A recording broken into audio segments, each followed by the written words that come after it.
بسم اللہ الرحمن الرحیم۔ السلام علیکم۔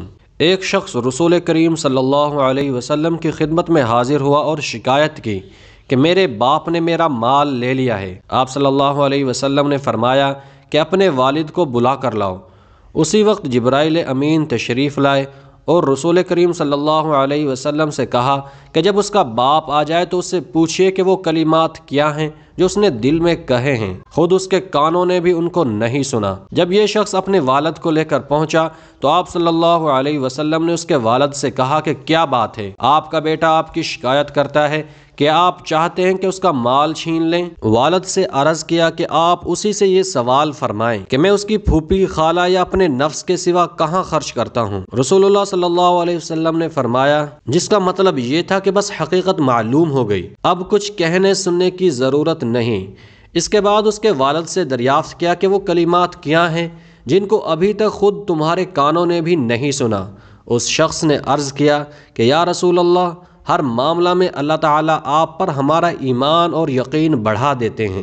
جو بات کسی نے نہیں سنی آپ کو اس کی اطلاع ہو گئی، جو ایک معجزہ ہے۔ پھر اس نے عرض کیا کہ یہ ایک حقیقت ہے کہ میں نے چند اشعار دل میں کہے تھے جن کو میرے کانوں نے بھی نہیں سنا۔ آپ صلی اللہ علیہ وسلم نے فرمایا کہ وہ ہمیں سناؤ۔ اس وقت اس نے یہ اشعار سنائے: غزوتک مولودا ومنتک یافعا تعل بما اجنبی علیک وتنہل۔ ترجمہ: میں نے تجھے بچپن میں غذا دی اور جوان ہونے کے بعد بھی تمہاری ذمہ داری اٹھائی، تمہارا سب کھانا پینا میری ہی کمائی سے تھا۔ اذا لیلۃ ضافتک بالسقم لم ابت لسقمک الا ساہرا اتململ۔ ترجمہ: جب کبھی تمہیں کوئی بیماری پیش آ گئی تو میں نے تمام رات تمہاری بیماری کے سبب بیداری اور بے قراری میں گزاری۔ کأنی انا المطروق دونک بالذی طرقت بہ دونی فعینی تحمل۔ ترجمہ: گویا کہ تمہاری بیماری مجھے ہی لگی ہے، تمہیں نہیں، جس کی وجہ سے میں تمام رات روتا رہا۔ تخاف الردى نفسی علیک وانہا لتعلم ان الموت وقت مؤجل۔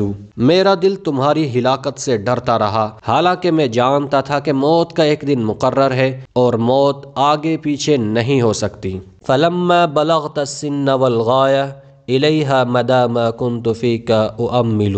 ترجمہ: پھر جب تم اس عمر اور اس حد تک پہنچ گئے جس کی میں تمنا کرتا تھا، جعلت جزائی غلظة وفظاظة كأنك انت المنعم المتفضل۔ ترجمہ: تو تم نے میرا بدلہ سختی اور سخت کلامی بنا دیا، گویا کہ تم ہی مجھ پر احسان و انعام کر رہے ہو۔ فلیتک اذ لم ترع حق ابوتی فعلت كما الجار المساقب يفعل۔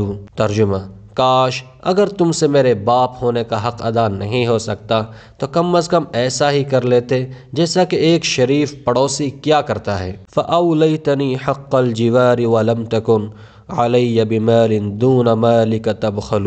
ترجمہ: تو کم از کم مجھے پڑوسی کا حق تو دیا ہوتا اور خود میرے ہی مال میں میرے حق میں بخل سے کام نہ لیا ہوتا۔ رسول کریم صلی اللہ علیہ وسلم نے یہ اشعار سننے کے بعد بیٹے کا گریبان پکڑ لیا اور فرمایا: انت ومالک لابیک، یعنی تو بھی اور تیرا مال بھی سب تیرے باپ کا ہے۔